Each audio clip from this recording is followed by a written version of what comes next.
Bethlehem, zeig uns den Weg.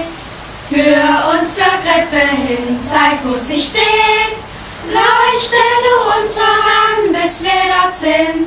Stern über Bethlehem, für uns zum Kind. Stern über Bethlehem, nun bleibst du stehen und lässt uns alle das Wunder hier sehen, dass da geschehen, was niemand gedacht. Stern über Bethlehem in dieser Nacht. Ganz nahe der Stadt Bethlehem, da blieb der Stern der Weisen stehen. Im Stalle dort bei Schaf und Rind, da fanden wir das Jesus. Wir wandern nun von Haus zu Haus und rufen seine Botschaft aus. Wer Liebe lebt und Liebe gibt, der weiß, dass Gott ihn wirklich liebt. So bitten wir vor eurem Haus, teilt auch uns die Gaben aus. Helft armen Kindern in der Welt mit viel Liebe und mit Geld. Der Segen Gottes ist euch nah, das wünscht euch die Dreikönigsschar. Gut. Könnte ich mir sogar fast vorstellen, wo er hingehört, der König. Ja?